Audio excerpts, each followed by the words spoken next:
have the Gemarrah open, but we'll deviate a little bit today. Yeah, of course. It's just about to. I'm sorry, what was it again? Naftali. Okay. I'll deviate a little bit today. It's been a while. All right, so last week we finished. The Gemarrah was having a discussion. Rabbi Yochanan and Shlokish were having an argument about working the Chol HaMoed. And basically, the Rabbi Yochanan told the Shlokish that what you're saying doesn't make sense, and therefore he disagreed with him. But the only way for it not to make sense is if both of them say that working on Chol HaMoed is not allowed. That's where Gemarrah was left off. Then the Gemarrah goes into this whole thing. How do you know that? The Gemarrah asks, and if that's the case, if working on Chol HaMoed is not allowed, how do we know that? And the Gemarrah brings a bunch of psukim, a bunch of verses from different places. Everyone is saying from different place, and it goes through the whole thing that you're not allowed to work on Chol HaMoed. Different psukim, El Moyadei, and a hekesh, and all different types of things to teach us that Chol HaMoed work is not allowed. So here, the Gemarrah is obviously bringing these psukim from the Torah, but when we touched upon it then last week, when it came to tell us to give us a source of that, we see there's a machlokes of the Rishonim. So what I did was I collected not all, but most of the Rishonim that have something to do with halacha, that taught us halacha down the over time, compiled them in the chronological order and what they said. So basically, you can see exactly how the progression goes, and we'll see where it deviates. And it's I find it very fascinating, interesting. Although at the end, you're not allowed to work in Chol HaMoed, whether it's a midrabanan or midradaisa, whether it's something that the Torah tells us not to or the Rabbanan tells us not to, you're not allowed to work in Chol HaMoed unless there's certain stipulations, etc. But how exactly does it work out? So basically, in the we know that in the way that our timeline works, so there was the Shoinim, the Achloinim, then there was the Goinim, and after the Goinim, after the era of the Goinim, came the Shoinim. Sorry, there was Tanoim, Amendoim, then Goinim, and then came the Shoinim, the Achloinim. Where exactly does it switch from a Rishon to an Achlon? It's by the Shulchan Aruch. When Rabbi Yosef Kana, the Bes Yosef, when he wrote the Shulchan Aruch, when he came out with it, he basically completed the era of the Shoinim, and he compiled, a lot of times you see he compiled all the shittas and made us some kind of make some kind of order, organize the shittas, the halachas, and he wrote them down, and that was the end of the era of the Shoinim. From then on, everything else was Achloinim. That lasted a couple hundred years, and then it came the Achloinim Sheba'Achloinim. We're talking about the Alter Rebbe, etc. Baal Shem Tov, that's the Achloinim Sheba'Achloinim, but even earlier than that. But so the Rif was one of the first, one of the earliest Rishonim, and one of the first ones that took the Gemarrah the way we know it, and basically had a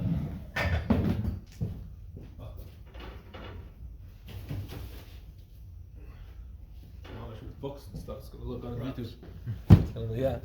So the Rif basically what he did, he took the Gemarrah and simplified it. He took out all the back and forth questions, and he wrote down only the things that are important for halacha. Sources he kept in, but arguing back and forth, he didn't bring down the question of Shlokish and Rabbi Yochanan because it's not needed. All he wanted was the bottom line. What's the bottom line? So the Rif basically what he did, he shortened the Gemarrah. The Rif is in the back of the Gemarrahs. There is no Rif on Chagiga. The Rif was Rab Alfa Zavich Yitzchak Lafasi. He was born in Morocco. Algeria. He was born in 1013 in Algeria, and he passed away 1103, almost 190 years later, in Spain. Okay, so obviously they probably the Straits of Gibraltar. That's where they traveled, and they went into Spain. There is no, we don't have a Rif on the Gemarrah and Chagiga, but the first page of the Rif in Moed Katan discusses our Gemarrah. The Moed Katan Rif starts with our Gemarrah, and it goes through the entire thing. Literally, it's it says Mashkem Beis HaShlachim. The Rif brings the first Mishnah of Moed Katan, the 3 words of the first Mishnah of Moed Katan, and then goes straight into our Gemarrah. On Chol HaMoed, are you allowed to do malacha or not? And he goes through the entire thing. He brings all the sources, not the argument, just the different sources, and he stops. That's it. It stops. So he's the first one to compile it. So some people will say, because he compiled all these sources from the Torah, they want to say that the Rif said that not being allowed to work on Chol HaMoed is min Torah. The Torah tells us you're not allowed to work on Chol HaMoed. He was one of the first ones to codify the earlier Shulchan Aruch. He was much earlier than the Shulchan Aruch, but he was the first ones to compile halachas from the Gemarrah. So that would be the din. That's what some people understood. Okay, we move on to Rashi in our Gemarrah. Rashi lived in almost the same time as the Rif. Rashi, however, lived in France. He lived in not northern, he lives like an hour and a half away from Paris, towards Germany. He lived in France, about an hour and a half towards Germany. He lived closer to the German border. He actually he learned in Germany. I think he got married in Germany. Then moved back in Mainz and in Worms, and then he moved back to Royesh. And so the Rashi was born in 1040 and it lived in France and he died in France at around 1105. Now, it is possible that the Rashi and the Rif saw each other what they wrote. They lived in the same time. They died 2 years apart. But at the same time, you have to remember that the travel difference was huge. He passed away and lived in last years. He lived in I don't know how he pronounces Lucena al-Andalus, Spain, which is not far from Gibraltar, which is like in the lower area of Spain, Malaga, all the different places in Spain.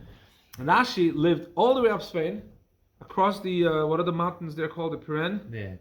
Yeah, and then across France all the way up to Paris, make a right, and it moved to Germany. So it's today. I checked the map. Today, driving a car would take 15 hours or more. Wow. So imagine in those days when they had the only method was a horse and buggy and a horse. How long did it take to travel? So, is it possible that they saw each other writing? 100% is possible. I can't tell because I didn't learn everything. But maybe some people will be able to tell you whether Rashi ever mentions the Rif or the Rif ever mentions Rashi. I don't think so. I don't know. In any case, Rashi lived in 1040 to 1105, and he said, we saw the Rashi in here. In our Gemarrah, Rashi says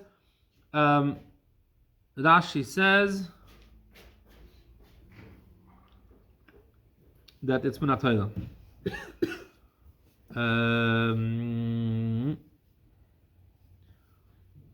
This is long Rashi.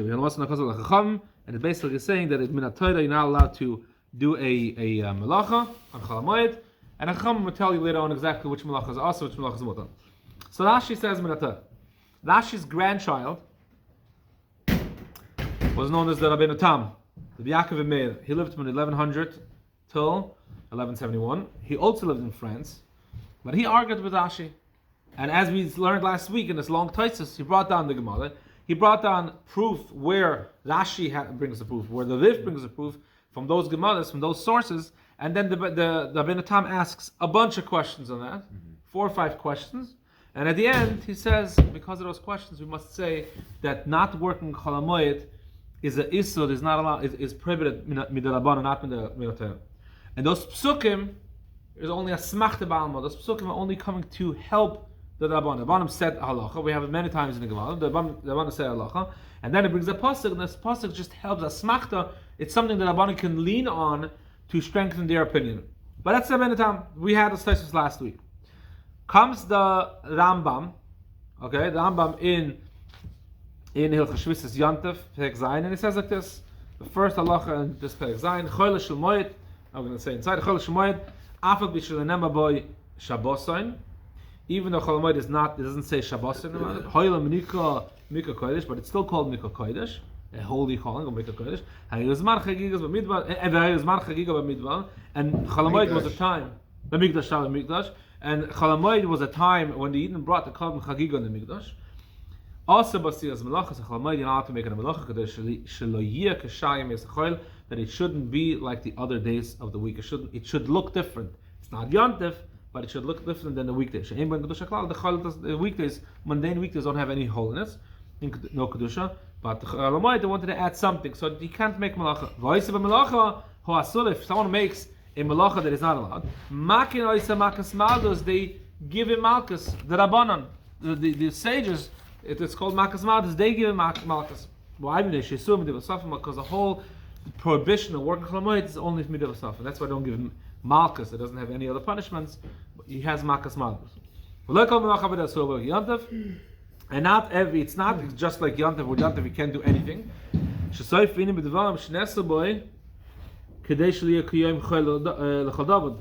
the end of the day, the reason why they said you can't work on Chol HaMoed because they want to make sure that it doesn't look like a weekday, but they don't want to compare to Yantav either. So Chol HaMoed, you're going to have certain things you're allowed to do and certain things you're not allowed to do.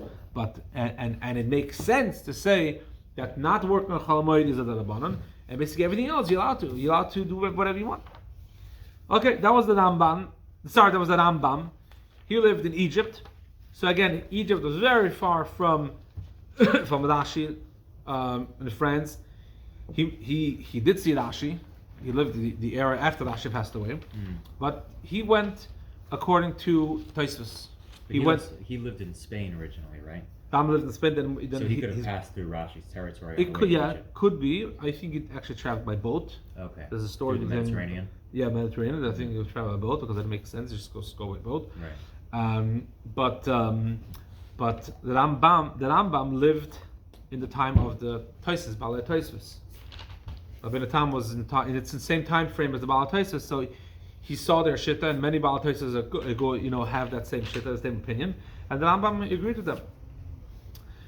Tosfos did. His name Rashi was widespread. His writings were widespread. Not in the beginning, as went on. They were kontresim. They were like the Alter Rebbe when he wrote the Tanya was kontresim. That's why it's all Pirish Hakundas, Pirish Hakundas, Pirish Hakundas whenever it says in Tosfos, because at that time, I guess until even after the Tosfos, these were like little booklets. They were put on the booklets. Rashi himself was a dove in a city where he lived, and I guess he had things he wrote, but he was not known as someone that put out halacha, rulings. Okay, so that's the Rambam. So we have now Rif. I wrote it's ambiguous because we will see later on it's not so clear. Rashi is min ha-Torah. Then later on everyone says it's Rabbanon. It's midrabanan. Rambam says midrabanan. Tosfos was let's say around the same time as the Rambam. He lived in Italy. His name was a Shai ben Mali Hazokin Troni. That's the Shtevas. He lived somewhere in Italy, and he wrote like this. He didn't mention Rashi or Tosfos. He didn't mention any of them, but he just wrote very simple. Mikal Devai. Okay, he brings the Gemarrah Pirush.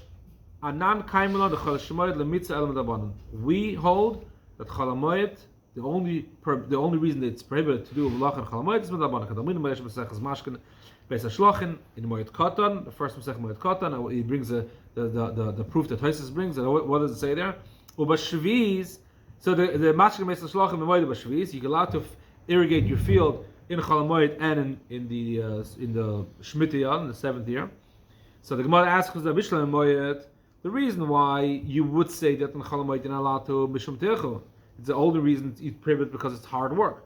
B'chol Makom say and the Gemarrah says over there that if you have something that you'll lose a lot of money, then we don't look at the fact that you have to work hard. That's what we said in Moed Katan.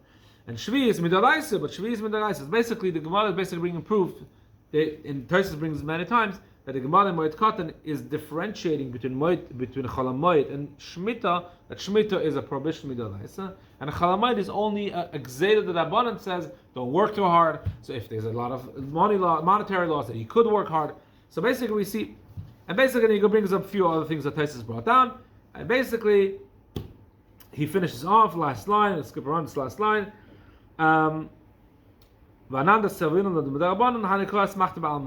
So the Tosfos did basically finishes off and said that not being allowed to work on Chol HaMoed is a Rabbanan. Okay. Now comes the Ramban. And the Ramban writes it's split in two different places, and writes a very interesting. He makes a compromise. And this compromise is brought down later on halacha, and that's how most of them ran with this compromise. The Gemarrah, this is the Gemarrah in Avodah Zarah. The Gemarrah in Avodah Zarah has a brisa.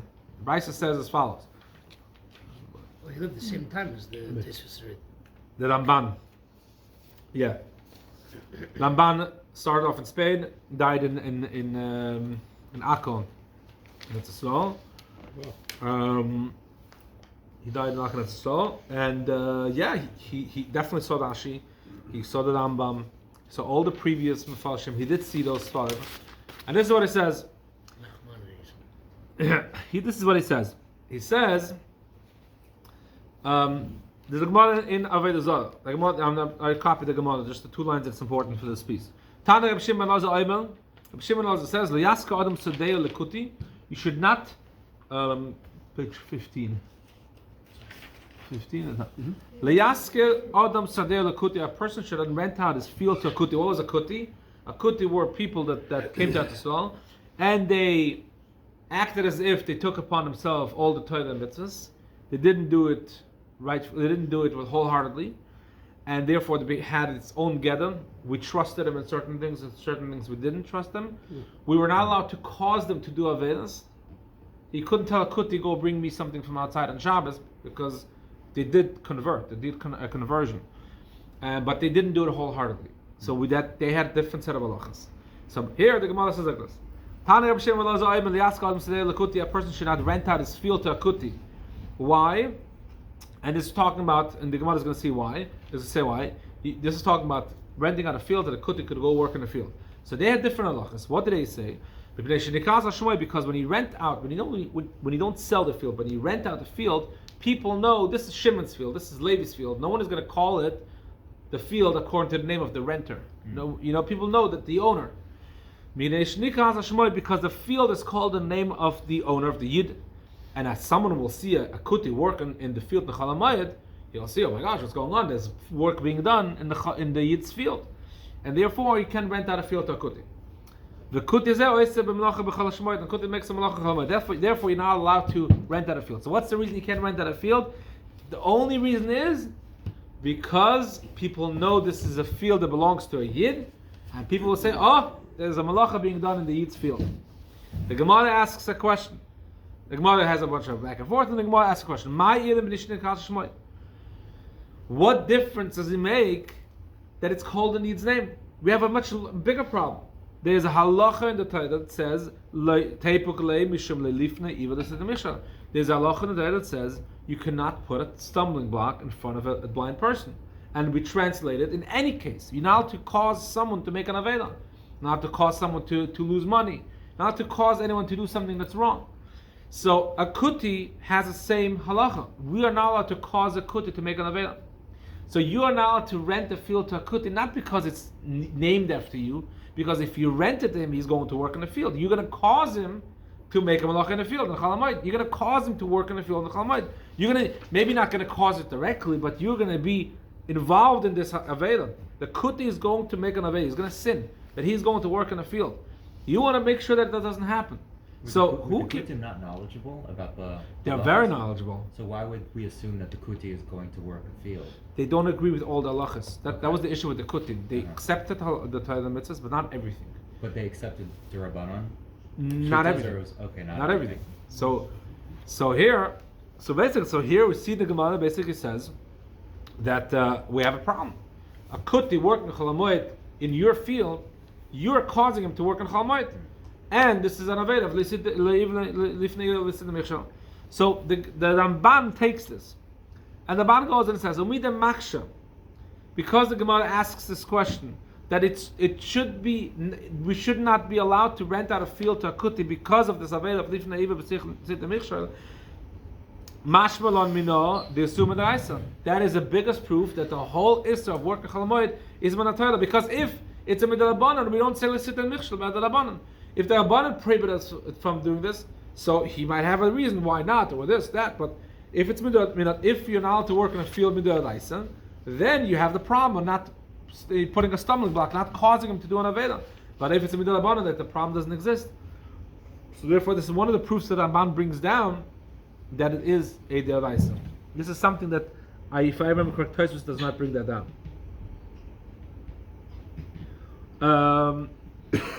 In any case, but the Ramban also knows. I guess he saw, definitely saw Tosfos, and he saw the Rambam, and he saw all the other places, and the Shalma did bring down, and because that he worked something out. But let's see. Okay, we're going to skip a couple lines. There's a Gemarrah in the Shalmi. It brings in a Gemarrah in Shalmi, the famous Gemarrah in Shalmi that Tosfos brought on already. That Abba Memel said that if I would have the ability and someone would join me to change the halacha, I would make everyone work on the Chol HaMoed. Because the whole reason we made people work on not work on Chol HaMoed is so we can sit and learn Torah, and people are not doing it. Therefore, I would take away the prohibition of working Chol HaMoed. So here we see if you can take down a prohibition of working Chol HaMoed, then it's not a prohibition from the Torah. It's got to be a prohibition from the Rabbanan, from the sages. If the Torah says one thing, you cannot go and just remove it. So the Rambam says. That's what Divrei Sofrim were more stringent than.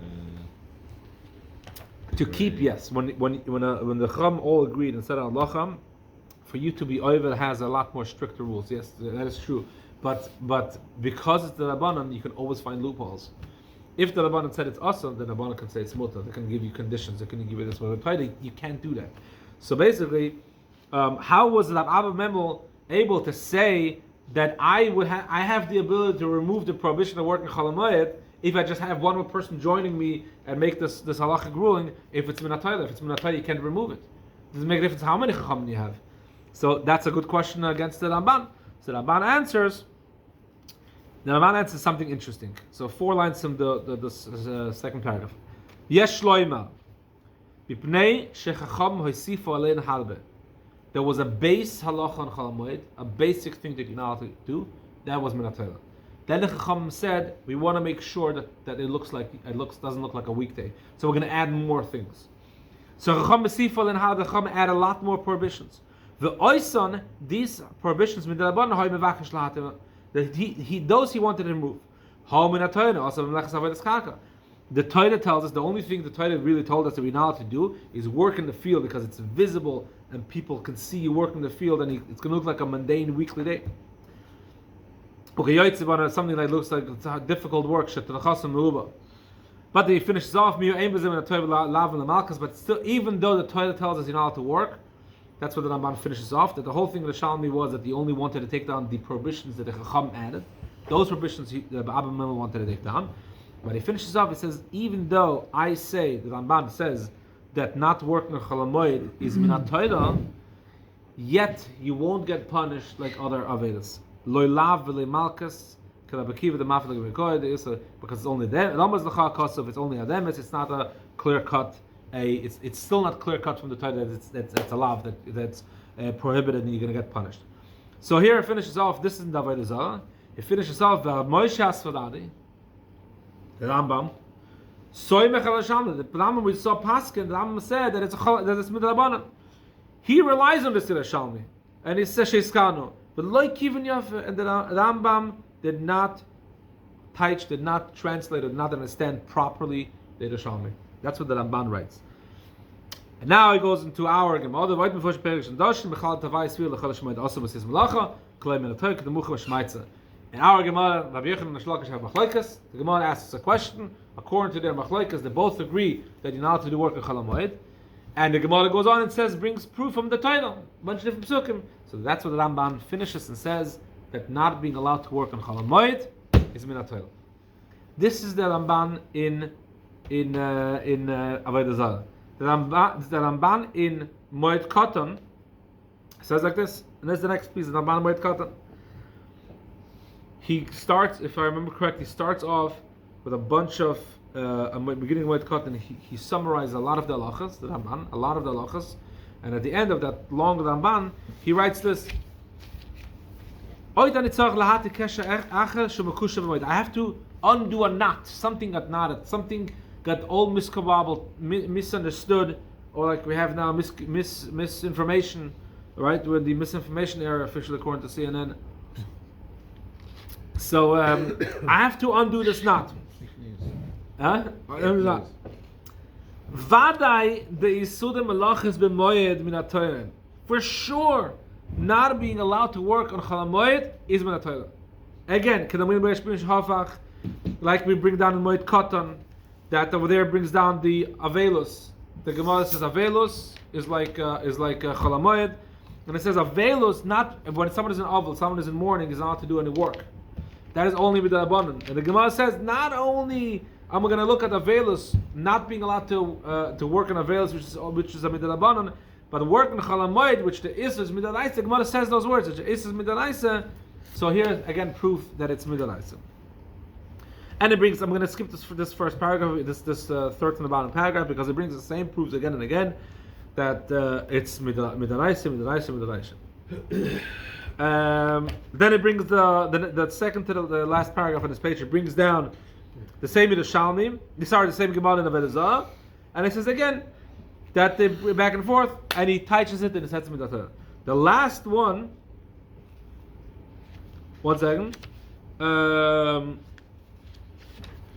where's the compromise? Oh no, it's the compromise. Okay, next page 16. Turn to page 16. Here comes the compromise. So this whole page is basically going back and forth. He mentions again many of the sources that go say it's midatah. Many sources says midabanan. He knocks down the one that's midabanan. Veyesh shloima. Here's the compromise. Shemina Torah, according to the Torah, melechas oichel nefesh l'tzorech hayoim mutares beyoim toiv v'chein machshir b'chol HaMoed huta yoysan kol melochos. Okay, Mina Torah is like this. On Yantif, you're allowed to do any work that you eat. If you need to eat food, you're allowed to cook on Yantif. You're allowed to light a fire on Yantif in order to cook. You can't light a fire for no reason. You cannot extinguish the fire, and you cannot cook just for the fun of it. You have to. It has to be tzorech hanefesh. Okay. Ubechol HaMoed huta yoyser kol melochos l'tzorech. A Chol HaMoed they added not only things that you need to eat, but anything you need for Chol HaMoed. So they added, you can't just do blanket statement, do work, but anything that you need in order to survive the day or the week of Chol HaMoed and put food on the table for the entire Chol HaMoed. Uba Chachamim, so we have one condition. It has to be l'tzorech. You have to need it that time. Uba Chacham v'asam b'zeh malachas uman. The Chacham said that in these malachas that you need on Chol HaMoed, I will tell you this: you cannot hire a chef to cook for you, or not really cooking. We're talking about, let's say you need to build a table to put food on, to whatever. You need a table on Chol HaMoed. We had in the Gemarrah Moed Katan, if the oven broke, you need to fix your oven. You need to build a new oven on Chol HaMoed. Can you bring a professional oven builder and build a Chol HaMoed? Says that you can't. You can do your own pachka job. You can put together something. So the Chacham made a condition and said that even the stuff that he did it in Chol HaMoed, you cannot bring a professional.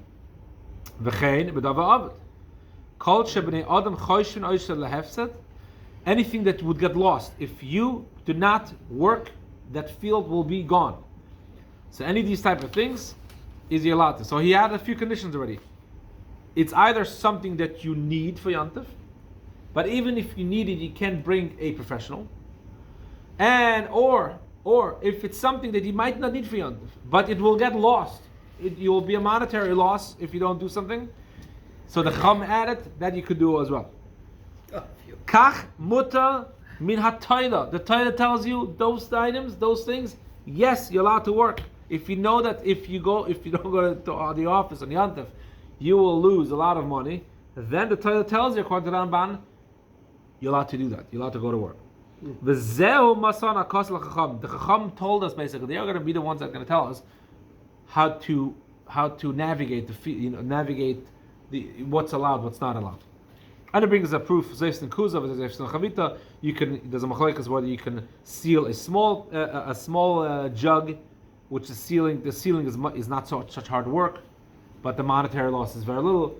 If you don't seal it, but if you're sealing a large barrel, then if you don't seal it, the monetary loss is huge, but the work is much harder. So basically, what he's basically showing you that what the Ramban is making a compromise. He says, yes, you're not allowed to work with a Torah. But what things are you not allowed to work with a Torah? If it's not needed. If you don't need that item, and it's no monetary loss, and then you doing something is going to be awesome in a Torah. The Torah tells you that you're not allowed to touch. But if it has any of these conditions, the Torah tells you no problem, backing off. Go to work.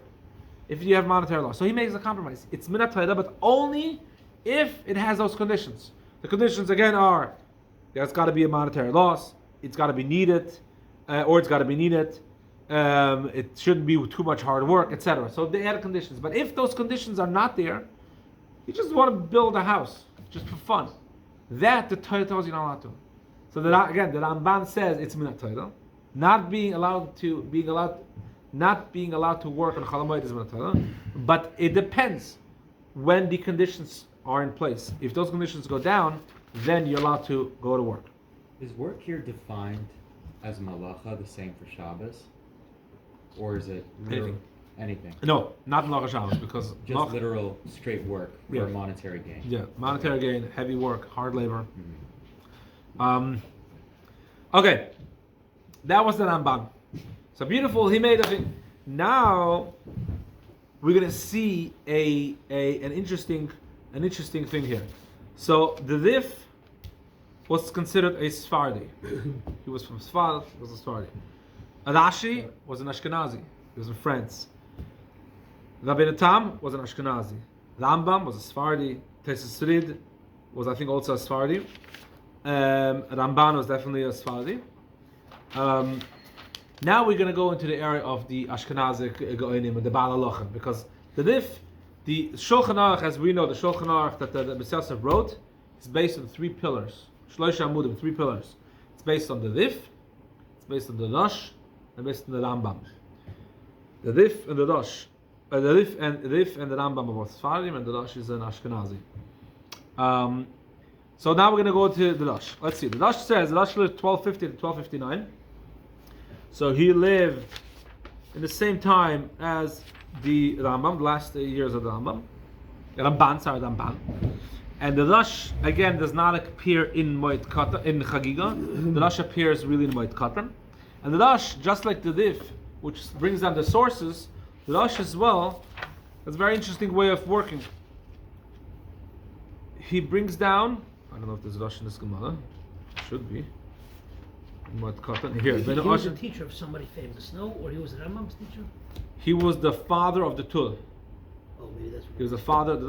Asher was the father of the Torah. Ben Asher ben Yechiel. He was the father of the Torah. So this is the Rosh, this entire piece over here, and he does just like the Rif that brings down the few words of the Gemarrah and then straight goes into Chagiga.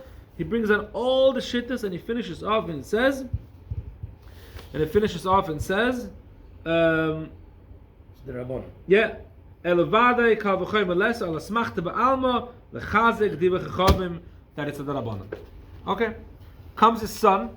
His son is finally the first one that actually took the Rif, we said, just took the Gemarrah and shortened it. The Rosh did similar, brought the Gemarrah, then brought out Psak. The Tur took out just the Psak, took away the entire Gemarrah, and just bottom line.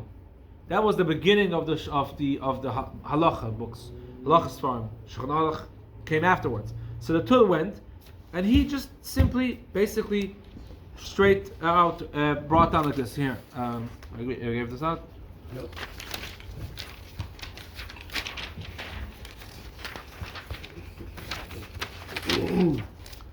Here. Okay, this is a Tur in Siman Tuf. Sorry, Tuf Kuf Lamet, and as a Hilchas Chol HaMoed. Siman Tuf Kuf Lamet. Poter Mazer Didin Mavarim Bezer Siman. What is mentioned in this Siman? One thing, Isa Malach Chol HaMoed, Him the Rabbanan. The fact that not being allowed to work in Chol HaMoed is the Rabbanan. And I don't know if this ayin the Tur wrote down or was people that printed later. It says V'ayin B'Siman Tov Kuf Lamed, and we'll see in a moment. What does it say? We don't. Mamish only need this one page. Chol HaMoed Sheniyam Rishayim She'Bein Hayom She'Bein Rishon Shel Pesach L'Shvi. Chol HaMoed, which is the days between the first day of Pesach and last day of Pesach, and between the first day of Sukkot and the last day of Sukkot. Mutarim B'Chol Malachim, and the Torah tells us you can do whatever you want. And Chachamim Asom and Mitzvahs Malachas. Chacham said certain things you're not allowed to. Afagav, he says, even though the Gemarrah brings down many psukim, verses on the Torah, Afagav delfin lemikoy tuva, a lot of psukim. So he finishes off and says, "Smachtas ba'alman," and they're all smachtas. Okay. Avolikon Eina Elam Davana. But the truth is that the main thing is that the not being allowed to work on a Chol HaMoed is Imid Davana. Hilkoch, like we saw in the Ramban brings also down, Hilkoch, Hitiu Dava Ovid, Piosho Ovid, Imlea Senavitu, it's called Sacharabim. Therefore, if something is going to get lost, if there's going to be a monetary loss, you're allowed to work. Or if it's for the public needs it, then you're allowed to do it. And then again, it goes on other details, and I didn't bring down the entire Torah. But on the Baal HaTurim, we have two people that had commentary on the Baal HaTurim. The Bes Yosef, which later on went on to write the Shulchan Aruch, and the Bach. Bes Yosef Bes Yosef wrote this as a Rishon, and as we said before, when he wrote the Shulchan Aruch, he crossed over to the era of, he finished the era of Rishonim, and then he crossed over to the era of Achronim. The Bach. Why isn't this considered a Shulchan Aruch? It was before the Bes Yosef wrote down. Was why it wasn't called, first of all, it wasn't called Shulchan Aruch because it's still certain things are not so clear. It wasn't considered being spread out. It's called Baal HaTurim, named after the choshen of the breastplate and the choshen of the Kohen Gadol. That it's four lines, four rows, and 4 rows, not 4 rows. And obviously there's one a chaim on a daily thing, and then it goes. And he divides it in different ways. And he only wrote down the halachas that are needed. He didn't write the hilchos kabbanas. He lived in Galus. He lived in diaspora. There was no need for kabbanas. The Rambam, we know, is one of the only ones that wrote down everything from A to Z. Wrote down all the halachas, everything, hilchos Mashiach and kabbanas and mizbeach and how to build a Beis Hamikdash, everything. But the Tur and Shulchan Aruch, they only focus on the halachas that are on a day to day. So the first part is the chaim on everything that happens on every day. Later on goes the Deya, which is things that now this is more like I love shchita and what we call it, shchita and kashrus and melicha, not kashrus in eating, but what's kosher, what's not, what makes it all the different halachas. Even as is marriage, and then choshen mishpat is monetary, but that's how he divided it. That's how he divided it. So this is about Turim. Okay, so the Baal HaTurim, Rabbi Yaakov ben Asher, he was a Tur. He was born in Cologne. I don't know if that's how you say it in English. Yeah. Germany. And he died in Spain. He had to run away. His father also ran away. So the Ashkenazi went to Spain. They both lived in Spain. He also says basically it's Medalaban. Now we're going to skip around because there is a meforshim that lived in Barcelona, in Spain. He was called the Nimukah Yosef. He is he's one of the last Rishonim. The Nimukah Yosef appears right next to the Dif. If you open up a Dif in the back of Alphas, you'll have the middle. It looks like the Gemarrah. That's the Dif, and then there's a Rashi on it, and then around the Dif and Rashi is either Rabbeinu Nissim or the Nimukah Yosef. Certain things, the Nissim wrote things first, and the Nimukah Yosef was advised not to write a pirush on the Dif, and he went against that and he wrote anyways. And certain things today we only have the Nimukah Yosef, and certain others we have the Nissim. And basically, what it seems like is that in Chagiga, even though it says Rabbeinu Nissim, but apparently we accept that this is written by Nimukah Yosef, and it says it on top here. It says it really on top. Maseches Chagiga Rabbeinu Nissim in parentheses, Nimukah Yosef in parentheses. So it's either this or that. And he explains on the side. In the print of Istanbul, Kushta, Constantinople, that it's from Yosef Chaviva, Hanika Nimukah Yosef, and they're also basically. Anyways, so this is the Nimukah Yosef. The Nimukah Yosef on this Dif, he writes also that he is leaning the Rabbanan. I wrote he's leaning that it's a Rabbanan, and he makes the same compromise as the Rambam, but he's different. The Ramban said it's a Deraisa, and he makes a compromise. He said it's the Rabbanan and makes a compromise. And he adds this one line that I brought down from the Nimukah Yosef. that for him, one of his biggest proofs that that most of the Mal halacha that it's a drabanan, because again he lived in the 1340 until 1420, so he looked at all the people before his times, and he wanted to see what they hold, and he sees that anyone that wrote a Sefer mitzvahs and counted all the mitzvahs in the Torah, if Chol HaMoed he would not be allowed to work, then that should have been one of the 365 mitzvahs licenses. There should have been one of the negative prohibitions for working Chol HaMoed. Because none of them bring it down, we must say they all agree that's an abundance. So it's not proof from the Torah, it's not proof from the Gemarrah, but he says a logical thing. If anyone before my times, anyone that wrote the Rambam and I think the Ramban and anyone else that wrote down, that counted down, we didn't find any of the authors that went and counted down all the mitzvahs that it would account not being allowed to work in Chol HaMoed as a mitzvah sesa. Has there always been widespread agreement that there's 613? Yeah. When's the earliest source? I don't know. Okay. I have to look it up. I don't know. Anyway, so he basically says in this Nimuk Yosef, he brings down again back and forth. He says the Rabbanan. He brings this interesting line that I brought down here, and then he makes the same compromise as does the Ramban, and he says that therefore what we should do, that certain things you shouldn't do, and he makes that compromise. Leading Ramban compromise.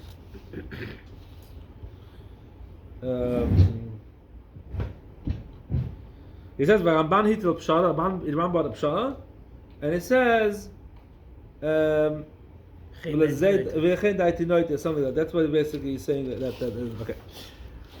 All right. Rabbi Yosef Karo was the Yosef. He wrote two things. He wrote a commentary on the Tul, and then he wrote the Shulchan Aruch. Even more simplifying. But the Yosef was a Sfaradi. He lived in Eretz Yisrael, and he paskened according to the line of Sfaradim. So he paskened according to who do we have that said Min Torah? He paskened according to the Ramban. He paskened according to Rif. That's what he says. Rashi, the Rif. What else? I'm confused over here with the paperwork over here. Okay, so what does the Rabbi Yosef Karo say? Rabbi Yosef Karo brings the Yosef brings down on the Rif. He brings down this entire thing. He brings again a question and answers, and then he summarizes. It says that the Madcha says, and all these guys, the Dash, the Madcha, all these people say that it's not a problem. He says that the Rif in Siman Tuf Kuf Lamed Vav, which is brought down in the beginning here, that says look in Siman Tuf Kuf Lamed Vav. He says that the Rif says it's midaraisa, and the Yosef doesn't agree with this. He says no, it's not midaraisa, and he refutes the Rif over there in Tuf Kuf Lamed Vav. Then he brings down the Nimuk Yosef, which is said that he brings down the compromise of the Rambam. And he finishes off here on this page. He finishes off. I made a line. On this page, according to my opinion, the Isa Melacha b'Chol HaMoed Dvar that it's Min Torah. Kedemashke b'Suga b'Shepesh in like we see in our Gemarrah. El Shatayim Masal Chacham Sheyasu Melachas Sheniu Lahem V'Tiu Masheniu Lahem. The Torah gave the Chachamim power to allow certain things and not allow the other things. And he goes and he says, like, we find in Yom Kippur that you're not allowed to eat and drink, and then the Chacham started making shiurim and started making different things, compromises with eating and drinking on Yom Kippur. And he says, and he finishes off this thing, that one of the things, again, he brings down, one of the things we see in the last 3 lines of this piece, paragraph in Yosef, he says,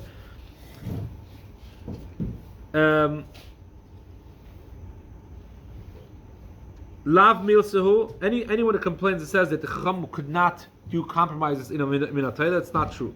The ein kulas alalu, these compromises, these leniencies, they are not gedolas, they're not bigger. Mashekil b'Yom Kippurim. Yom Kippur, we know there's 5 things you're not allowed to do in Kippur: eating, drinking, washing. Yeah, eating, washing. Tashma Shemitah. What's it called? Yeah. There is halacha though that a king and a kala in the kala in the first 30 days is allowed to wash. We don't go according to that today, but the kala is allowed to wash her face. She's allowed to take a shower on Yom Kippur. How can the Chacham say that? The Torah says he can't do it. The Torah says inui. So from here we see that the Torah gave power to the Chachamim sometimes to decide on their own which things we're going to be more lenient or not. So therefore, even though the Torah says that Chol HaMoed you're not allowed to work, I will give you conditions. Like the Ramban says, I will give you conditions that if it's a davar of it, if it's something that's going to be monetary loss, or if it's not a professional doing it, or if you need it, or if it's not too hard work. So that's what the B'Siyasef says in his on the B'Siyasef on the Torah. B'Siyasef later on in Shulchan Aruch brings it down the halacha, brings actually down a one line. Brings down one line, which on page where we're holding here now lost. 16. He brings down. Actually, where's 7? Where's 17? Why don't I have 17 here? In page 17 in Shulchan Aruch Tav Kuf Lamed, he brings down one sieve, only one sieve, and it's very short. Chol HaMoed, and it's all that Tav Kuf Lamed brings. Chol HaMoed, also B'Ktzas, Malachas, Mutar B'Ktzas, Chol HaMoed. You're allowed to do certain things and you're allowed to do the other things. That's all the B'Siyasef says. Comes the Ramah. The Ramah was an Ashkenazi. He lived in Poland. He lived many years later. He was not a Lishan. He was an Achlin. He lived many years later in Poland, in Krakow. When the B'Siyasef wrote his Shulchan Aruch, many of the Ashkenazic Rabbanim did not like it, because he went many times according to the Shitta of the Sfaradi Rabbanim. He paskin according to in the Sfaradi way, and so the Ashkenazim, they had a different Messiahs. They had Rashi, they had the rabbinic, they had the Dash, they had their teachers. They taught them a little different. So writing on the Shulchan Aruch, this is going to be the one book that's going to tell us what to do on a day-to-day basis, and it doesn't have our Messiahs, our rulings. They didn't like it, so that it actually many of them didn't want to learn the Shulchan Aruch. The Ramah came and kind of saved it, if you can say that. And he wrote in the Shulchan Aruch, he added Hagoyis, he added little lines, adding, whatever he added according to the Ashkenazi ruling. And he says, Hagah, he adds to the Shulchan Aruch, Lefitzaydecha Inyan, you're allowed to do a certain malachas, Lefitzaydecha Inyan, according to what your needs are. Shehoyo Nira, Lechachamim Lahatir, the Chachamim looked at what can I be matir. And basically this means that Ramah himself says that the truth is that it's min ha-Torah. But the Chachamim in certain instances were given the permission, or given the power to lower it and make it mutar. And that's exactly what the Magen Avram explains in the Shulchan Aruch. We didn't bring it down, but the Magen Avram brings the Shulchan Aruch, that's how he explains the Ramah. I guess we'll finish here and we'll finish the last thing next week. Wow. Beautiful. Just to clarify, the Torah gives the Rabbanan full flexibility for any halacha, or the Torah will only give specific instances where the Chacham can ask, and so. Oh, that's not clear. Just to clarify, it's not clear. but I mean, so with the Kala and Yom Kippur, it's because the Torah says the Chachamim can do that for the halachas of Yom Kippur. And then it does the same thing here with Chol HaMoed, or is it just blanket that the Chachamim have a certain power for halachas generally? The Torah says that you have to listen to Chachamim anything they tell you. Okay. They tell you left is right and right is left. That's what that is. If they'll tell you left is right and right is left, you have to listen to them. So this means that sometimes, yes, we know that Eliyahu Novi was able to build a Mizbeach at a time